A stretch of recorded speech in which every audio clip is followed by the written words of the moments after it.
Ah. Hello, Science Squad, and welcome back to the show where we take the biggest, silliest, and most unbelievable questions and discover what might happen if they came true.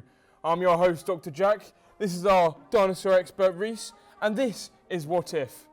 My co-host, Kai, will also be joining us later for an exciting volcanic eruption. Oh, and I can just feel the energy today. Are you ready to dive into some amazing world of what if experiments? Oh, absolutely, because today we're not just talking about dull homework or boring chores or, who even ate the last cookie, but we will be asking a question today that has been in the making for 66 million years. That's right, and get ready for a huge roar, because our question today is what if the dinosaurs came back? Yes, now could you imagine just a tiny little velociraptor sneaking into your lunchbox, or a Bronchiosaurus so big that it could eat the leaves off of your neighbour's tree? We've got some big questions to stomp through today. Yes, but before we tackle the terrible Tyrannosaurus and the terrific Triceratops, we've got some amazing science experiments to complete. In today's prehistoric, power-packed episode, we are going to be busy. Oh yes, we're going to be making a bubbly glowing lava lamp. We'll create a messy, magnificent erupting volcano. And we're going to dig deep and craft some ancient looking fossils that you guys can make at home as well. So buckle up and get ready for a ginormous adventure. So what do you say, Dr. Jack? Should we get started with our first experiment? Yeah, let's go. What we're waiting for?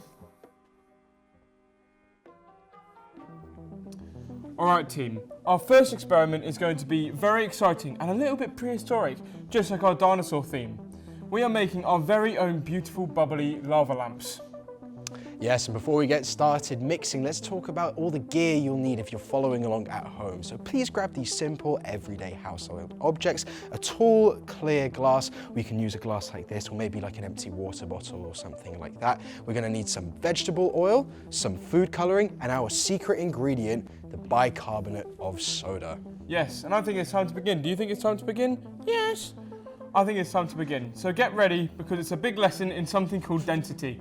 Okay, so what we're going to do now, we have our glass filled about halfway up with some oil. And what we're going to do is we have over here, so it looks a little bit like fruit juice, doesn't it? Yeah, it does, yeah. Yeah, what does Barbara think of the fruit juice? I think the fruit juice looks yummy. Don't drink it, Barbara, don't drink it. It's not going to taste very nice. So we're going to open this up and we're going to pour it in. And we're going to have to be quick now, okay? We're going to pour it in. Now, what can you see there? It's very red. It's very red, yes. Now, but what's going on? So, the oil and water are refusing to mix. They're not friends. No, they're not. They're like two dinosaurs who can't agree on where to graze. The oil is floating right to the top of the water, and this is because the water is actually heavier and more dense than the oil on top. And essentially, the heavier water goes to the bottom, and the lighter oil stays at the top. Interesting.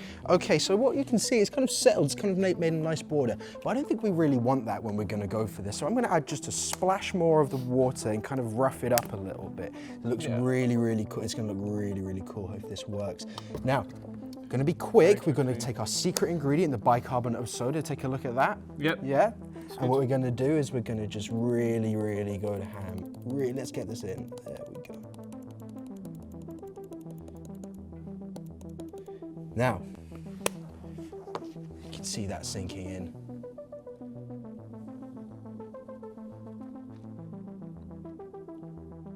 It's looking cool. We can see some bubbles over there. Can you see that, Barbara? I can see that, yeah. Barbara, it's not working amazingly. Have you been tampering with it again? No. Well, I suppose it's a bit sleepy today. We can try and wake it up. Do you think we should try and wake it up by giving it a stir with a pencil? Yes. Would you like to explain what's... Oh, here we go. Oh, wow. Well, essentially what's happening here is the bubbles stick to the colourful water, making the water blobs temporarily lighter than the oil. They float up, and when they get to the surface, the gas pops. The water gets heavy again, and it sinks back down. It's a never-ending bubbly cycle, essentially. And... let's try and give this a little stir.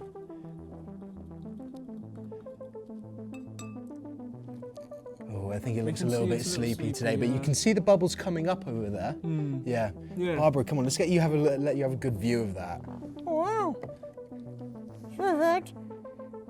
Well then, it looks like our friend's a little bit sleepy today. You know, sometimes he gets It's like this. But, Yeah. oh well, what we can do. But anyway, future scientists, in theory, this is how you create a wonderful prehistoric lava lamp. Give it a go at home, but don't forget about the parents' supervision now. Now, since we love things that erupt, we need to prepare for another big experiment. So don't go anywhere because soon we're making a volcano explode.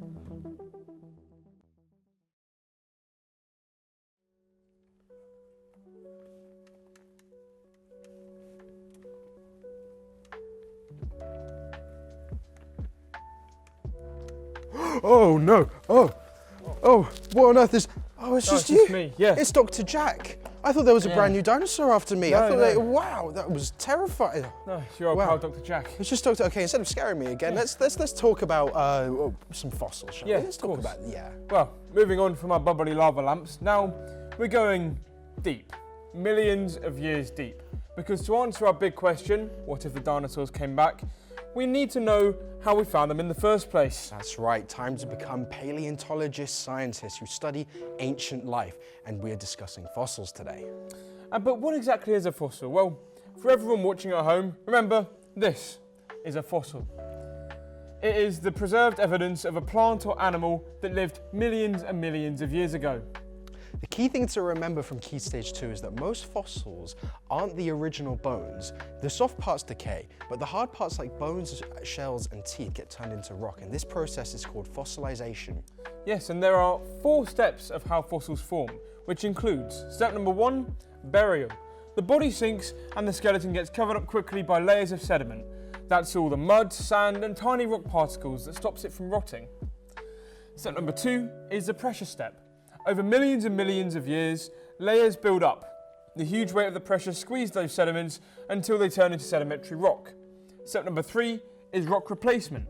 Mineral-rich water seeps through the rock and slowly replaces the actual bone material with the hard minerals. The bone turns into stone. And step number 4, the discovery.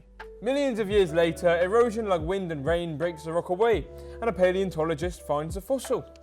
It takes incredible luck and millions of years to create a fossil, and remember, there are 2 types. Body fossils, which are the bones and shells of original creatures, or trace fossils, which include footprints like these ones you see over here, tails being dragged, or even fossilized dinosaur poo. Now, you don't have to wait millions of years to be a paleontologist.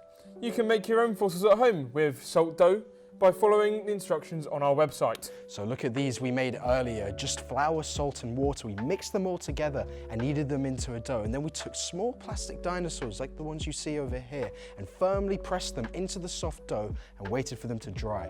You know, they're perfect for a garden treasure hunt or creating your own dinosaur museum. Of course. So, fossils tell us that the dinosaurs were here. But the answer to our question is still out there. We've made our lava, we've made our fossils. What's next, Reese? Well, next I think we need a volcanic eruption, because when the dinosaurs left us 66 million years ago, it was a hot topic. So guys, don't go anywhere. We are on fire today, Science Squad. We've made our lava lamps, we've dug up our fossils, and now we're building up for the pressure of the eruption. Now, you can't talk about dinosaurs in the prehistoric world without talking about volcanoes. Many scientists think huge volcanic eruptions contributed to the end of the dinosaurs. And we have our own ancient mountain right here. This beautiful volcano is ready to erupt.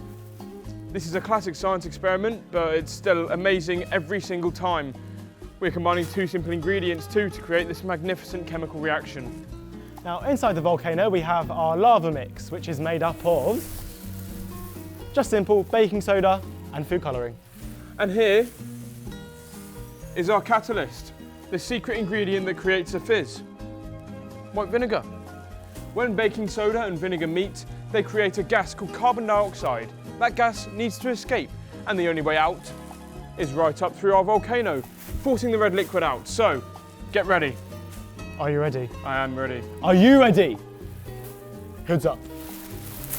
Right. Help me with the countdown. Yep. 5, 4, 3, 2, 1, go! Here we go! Whoa! Stop! That was... Oh! Jack, I think that was a bit bigger than we were expecting. Yeah.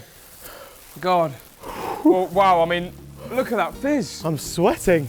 Oh, this is the power of a chemical reaction. If you listen closely, you can even hear the gas escaping the volcano. You really can. Yeah. And do you know what? It's messy, it's foamy, and it shows you exactly what happens when gas builds up inside the Earth. The pressure has to go somewhere. A successful eruption, I'd say that was, Kyan. Me too. And now that we've seen the eruption and how the dinosaurs' world could have ended, it's time to tackle our big question of the day. What if the dinosaurs came back?